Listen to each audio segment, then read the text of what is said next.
ಇರೋರು ಈ ಬಾವಿಲಿರೋ ಕಪ್ಪೆ ಅಂತ ಗೊತ್ತಾ ಅಂತವ್ರನ್ನ ತಂದು ಕೂರಿಸ್ಬಿಟ್ಟು ನಮ್ಮ ಸಿನಿಮಾನ ಸಾಯಿಸಕ್ಕೆ ಅಂತ ನೋಡ್ತಾ ಇದಾರೆ ಅಂತ ಒಂದು ಸಲ ಅನ್ಸಿತ್ತು ನನಗೆ. 14 ಸಿನಿಮಾ ನಾನು ಮಾಡಿದಾಗ ಒಂದು ಸಲ ತೊಂದರೆ ಆಗದೆ ಇದು ಈ ಸಿನಿಮಾ ತೊಂದರೆ ಆಗುತ್ತೆ ಅಂತಾರೆ. ಬರೀ ಇವನ್ ಹಣೆ ಬರೋ ಅಲ್ಲ ಅದು. ಈ ಸಿನಿಮಾದಲ್ಲಿ ಕೆಲಸ ಗೊತ್ತಿಲ್ಲದಿರೋರು ಯಾವ್ಯಾರೋ ಯಾವ್ಯಾವ್ದೋ ಫೀಲ್ಡ್ ಅಲ್ಲಿ ಬಂದು ಕೂತ್ಕೊಂತ ಇರೋದಲ್ಲ. ಸೊ ಇಂಥವ್ರಿಗೋಸ್ಕರ ನಾವು ಸಿನಿಮಾ ಮಾಡಿ ಸಾಯ್ಬೇಕಂತ ಒಂದ್ಸಲ ಆಗುತ್ತೆ.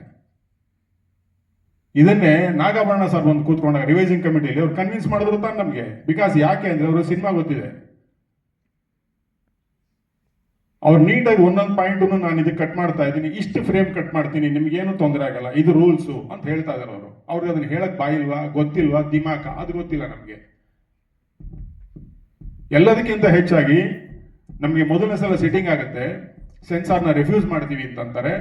ರಿಫ್ಯೂಸಲ್ ಸರ್ಟಿಫಿಕೇಟ್ಗೆ ರವಿ ಹತ್ರ ಅಲ್ಲೇ ಸೈನ್ ಹಾಕ್ಸ್ಕೊಂತಾರೆ. ನಾವೇನ್ ಮಾಡ್ಬೇಕು ಅಂದ್ರೆ ನಾಳೆ ಬೆಳಿಗ್ಗೆ ರಿವೈಸಿಂಗ್ ಹೋಗಿ ಅಂತಾರೆ. ರಿವೈಸಿಂಗ್ ಹೋಗಿ ಬಿಟ್ಟಾದ್ಮೇಲೆ ತಿರ್ಗಾ ನಮ್ಗೆ ಬರುತ್ತೆ ಸೆನ್ಸಾರ್ ಕಟ್ ಬರುತ್ತೆ. ಅದು ಹೆಂಗ್ ಬರುತ್ತೆ ರಿಫ್ಯೂಸಲ್ ಸೈನ್ ಹಾಕಾದ್ಮೇಲೆ?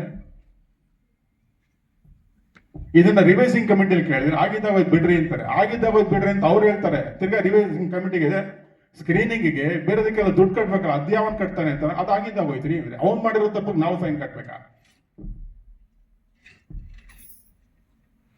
ಯಾರ್ಯಾರು ಮಾಡಿ ಫೈನ್ ತಪ್ಪುಗಳಿಗೆ ಪ್ರೊಡ್ಯೂಸರು ಇಲ್ಲಿರೋ ನಾವು ಫೈನ್ ಕಟ್ತಾ ಹೋದ್ರೆ ಸಿನಿಮಾ ಮಾಡೋದು ಹೆಂಗಂಗಾರೆ? ಅವ್ರನ್ನ ಕೇಳಕ್ ಯಾರು ಪ್ರಶ್ನೆ ಮಾಡೋರಿಲ್ಲ. ಪ್ರಶ್ನೆ ಮಾಡಕ್ ತಾಕತ್ತು ನಮ್ಮ ಇಂಡಸ್ಟ್ರಿ ಇಲ್ವಾ ಗೊತ್ತಾಗ್ತಾ ಇಲ್ಲ ನನಗೆ. ನನಗೆ ಈ ಟೈಮಲ್ಲಿ ಜ್ಞಾಪಕ ಬಂದಿದ್ರು ಸಿದ್ಲಿಂಗಯ್ಯ ಅಂತವ್ರು, ವೀರಸ್ವಾಮಿ ಅಂತವ್ರು, ಇಂಥ ಪ್ರೊಡ್ಯೂಸರ್ ಡೈರೆಕ್ಟರ್ಗಳು ಇರ್ಬೇಕಾಯ್ತು. ಪಾರ್ವತಮ್ಮ ಅಂತವ್ರು ಎಲ್ಲಾರು ಅವರು ಚಾಲೆಂಜ್ ಆಗಿ ಕೂರ್ತಿದ್ರು, ಬನ್ರಿ ನೋಡೋಣ ಅವರ ಅಂತ. ಇವತ್ತು ಯಾಕೆ ಯಾರು ಕೇಳ್ತಾ ಇಲ್ಲ? ಬಹುಶಃ ನನ್ಗನಿಸ್ತಾ ಇರೋದೇನಪ್ಪ ಅಂದ್ರೆ ಯಾರು ರೆಗ್ಯುಲರ್ ಪ್ರೊಡ್ಯೂಸರ್ಸ್ ಇದ್ರೆ ಅವ್ರು ಯಾರು ಸಿನಿಮಾ ಮಾಡ್ತಾ ಇಲ್ಲ. ಅಂತವ್ರು ಯಾರನ್ನ ಸಿನಿಮಾ ಮಾಡಕ್ ಬಂದ್ರೆ ಕೇಳಿರೋರೇನೋ. ಇವತ್ತು ಯಾವನು ಗೊತ್ತಿಲ್ಲದೆ ಅವ್ನು ಬಂದು ಸಿನಿಮಾ ಮಾಡ್ತಾ ಇದ್ದಾನೆ, ಅವನಿಗೆ ಬೇಕಾಗಿರೋ ದುಡ್ಡು ಕೊಟ್ಬಿಟ್ಟು ಹೋಗ್ತಾ ಇರ್ತಾನೆ. ಇದ್ರಲ್ಲಿ ಹೊಸದೊಂದು ರೂಲ್ಸ್ ಬಂದಿದೆ ಈಗ. ನಾವು ಊರಲ್ಲಿ ಇರ್ತೀವಿ, ನಮ್ದು 10ನೇ ಸಿನಿಮಾ 12ನೇ ಸಿನಿಮಾ ಅಂತ ಯಾರೋ ಒಂದು 1 ಲಕ್ಷ ಡಬಲ್ ದುಡ್ಡು ಕಟ್ತಾ ಅಂದ್ರೆ ಅವನು ಸೆನ್ಸಾರ್ ಮಾಡ್ತೀವಿ ಫಸ್ಟ್ ಅಂತಾರೆ. ಹೊಸ ರೂಲ್ಸ್ ಬಂದಿದೆ ಇದು. ಡಬಲ್ ದುಡ್ಡು ಅವ್ನು ಹೋಗ್ತಾ ಅಂದ್ರೆ ನಮ್ಗೆ ಹೇಳ್ತಾ ಇರೋದು ಎಥಿಕ್ಸ್ ಎಲ್ವ ಅಂತಂಗಾರೆ. ಮೊದಲಿಂದ ಡಿಸಿಪ್ಲಿನ್ ಆಗಿ ಬಂದಿರೋದು ಎಲ್ಲೋಗ್ಬೇಕು? ಈ ತರದ್ದೆಲ್ಲ ಆದಾಗ ನಮ್ಗನ್ಸಿದ್ದೇನಪ್ಪ ಅಂತಂದ್ರೆ ಸಿನಿಮಾ ಮಾಡೋದು ತುಂಬಾ ಕಷ್ಟ ಅಲ್ಲಲ್ಲ, ಸೆನ್ಸಾರಿಂದ ಬಂದು ಹೊರಗಡೆ ಬರೋದು. ಇದ್ರ ಜೊತೆಗೆ ಇನ್ನೂ ಎಷ್ಟೆಷ್ಟು ತೊಂದರೆಗಳಿದ್ದಾವೆ, ಅದನ್ನು ನನ್ನ ಬಾಯಲ್ಲಿ ಕೇಳಿದ್ರೆ ಬಹಳ ಕೆಟ್ಟದಾಗಿರುತ್ತೆ.